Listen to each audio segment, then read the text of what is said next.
does it differ from monogamy?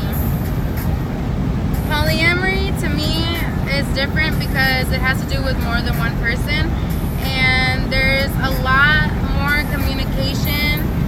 Generally, like in general, there's a lot more communication than there is in most polyamorous or most monogamous relationships. It has to do with being open, transparent, like putting everything on the table and having to deal with more jealousy. And monogamy is more just like, there's more rules to it, I guess you would say. Like you just can't do this and that's it. But with polyamory, you can like actually sit down and talk about it. What do you think? Yeah. You disagree? I agree.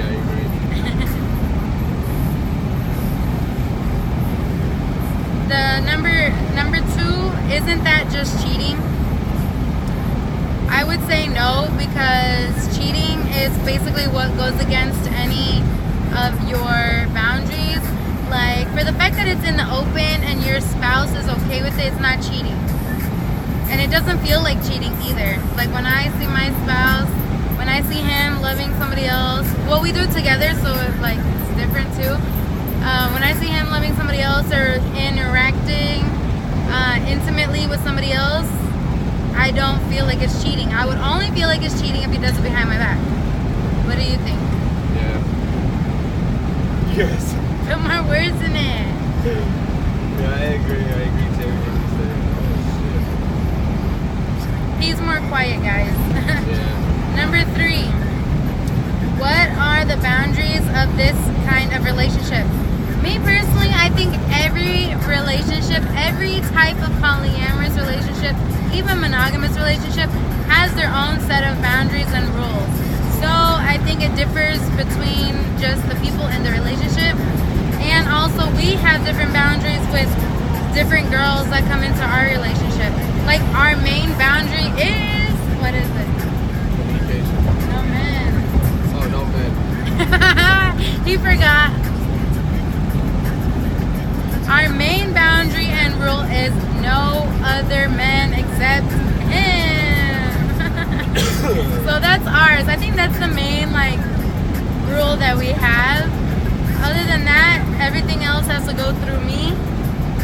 And of course, I always second it with him. So it's like we just go with each other, I guess you could say. I second my decisions with him. He seconds his with mine. That's our rule. So nothing can happen unless we've talked about it before and it's okay, basically. 4. What about jealousy? I personally think I've had to go through this more for the fact that he feels no competition with women, and obviously, not saying I feel competition, but I feel, I guess in the end it's competition, she could be better than me. So I've had to go through a lot of mind training, and it took some time in different relationships to understand my worth and realize that it's not about competition. We just all have different things that each other likes, and we have to accept it more than keep fighting it and trying to be better than the other person. What do you think about jealousy? No good. It's no good. Especially in these type of relationships. If you're jealous, you either have to train yourself to accept that, things just nobody is going against you, basically. You're still loved in these type of relationships. And I guess a lot of jealousy also differs from being left out. So you also have to learn how to manage and see who needs what time and all that.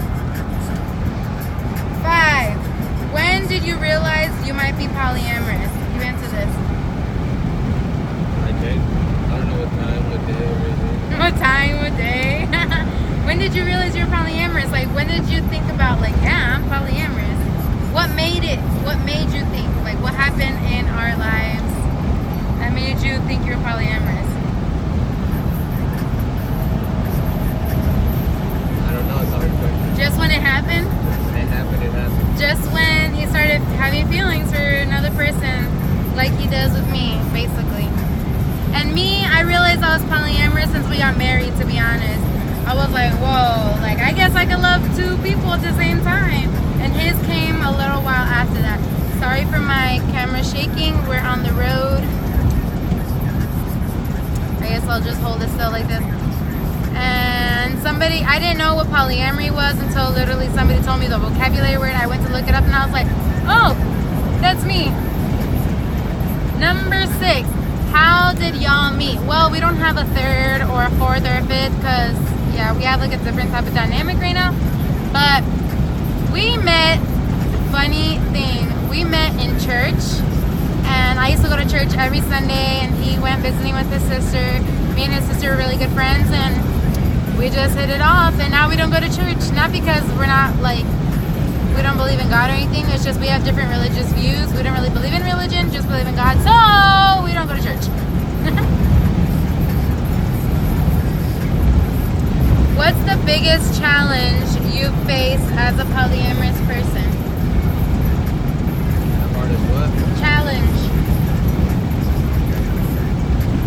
you have faced being a polyamorous person? Closet? Huh? What you mean? What is the biggest challenge you have faced being a polyamorous person? Letting go? Letting go? Like when they just when the people just come and go, I guess. Like that? That's what you're saying? Yeah, I guess you could say like having so much love for someone and them not accepting it just because of the dynamic. That. And for me, I'd say the biggest challenge we've come across being polyamorous is for the fact that we did grow up in church and it's not accepted. Like we look down, like a lot of people look down on us because of like how we grew up. And I'd say, yeah, that's the biggest challenge.